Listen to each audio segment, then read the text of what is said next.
Hello, everybody. David Shuster here. This was an awful day for Donald Trump's Homeland Security Secretary, Kristi Noem.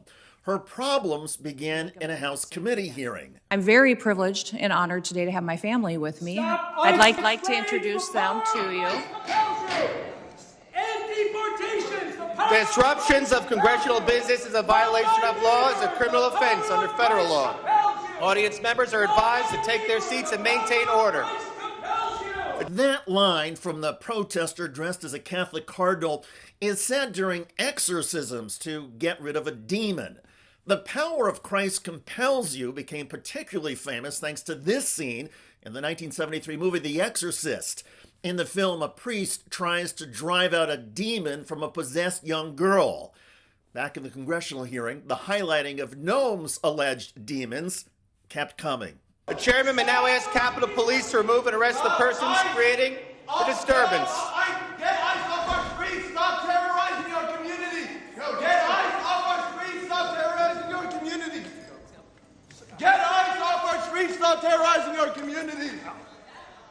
When Noem finally testified and took questions, Democrat Dan Goldman torched her on live television. Immigrants then with ongoing asylum applications are legally in this country, correct? Excuse me, I'm sorry. Your question was? Immigrants with ongoing asylum applications are legally in this country. There are individuals in this country that have applications that... And they are legally here because it's a lawful pathway, right? It's a lawful pathway. Okay, so if your department then deports anyone with an ongoing asylum application, you are violating the law, correct? Joe Biden left us with... I'm not asking about Joe Biden. I'm asking you a specific question. If your department deports anyone with an ongoing asylum application, you are violating the law. Is that correct? It was greatly violated when they allowed I'm asking you. people to come I'm in asking and you. granted asylum applications. Why are you filibustering? Why can't you answer the question? It's a simple question. Your president, if your department your secretary deports did not follow anyone the law with an ongoing asylum application, you are violating the law. Isn't that correct? The asylum program was broken under the last... Mr. Chairman, I will reclaim my time. She's not answering the question.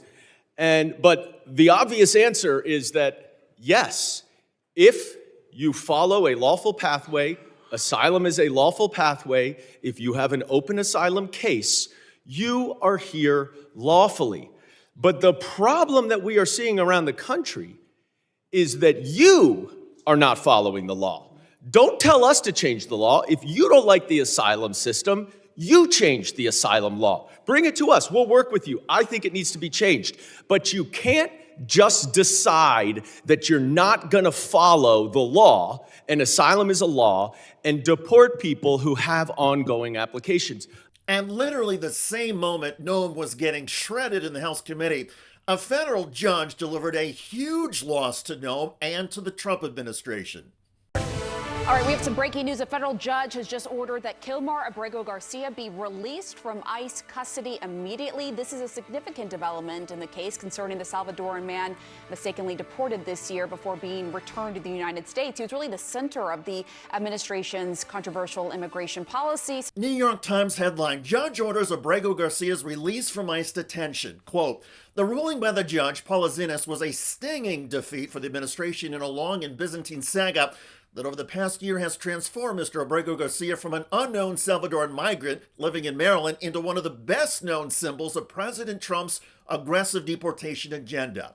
The judge's ruling means that Garcia is now free from immigration custody and free from the shadow of possibly being deported yet again. On Capitol Hill, Kristi Noem received more beatdowns. Several lawmakers noted that a judge has found probable cause that Noem engaged in criminal contempt. It stems from Noem ignoring the judge's order on deportation flights. Bottom line, you lie with impunity, you reject checks and balances, and you ignore Congress and the courts. Your options are limited. Either you're going to resign, Trump's going to fire you, or you will be impeached. I've already called for your resignation. You may remember I hand-delivered my request to you back in May, and I urge you to reconsider resignation because I've taken the first step towards your impeachment, and I've called on the Judiciary Committee to open an investigation into your lawlessness. After several rounds of getting shredded by committee Democrats, Noem left the hearing. Outside in the hallway, the reception was not much easier. More protesters swarmed Noem as she held a relative's baby and tried to accommodate a supporter's request for a selfie. Taking babies away from the family. You cannot use a baby as a vehicle while you take away the rights of families. How dare you? How dare you? How dare you? How dare you? You are holding a baby. How dare you? You're holding a child as a separate children from their families. Separating them. Families. You should have shame.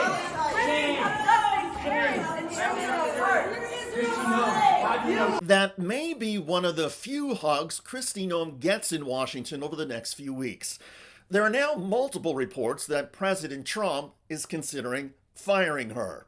We are back with new MS Now reporting that DHS Secretary Kristi Noem might soon be out of a job. 4 sources familiar with the situation told MS Now President Trump is considering removing Noem from her post as early as January. A White House official and a federal official said concerns over her management include the pace at which new immigration detention centers are being built. That's right. Trump White House staff believe that Noem has not been demonic enough. Specifically, they feel as though she has not, the White House aides, as well as Stephen Miller, Deputy Chief of Staff to the President, feel as though Kristi Noem has not been expanding detention capacity fast enough to support that deportation. The Trump White House wants more deportations, but they see Noem as incapable or perhaps incompetent.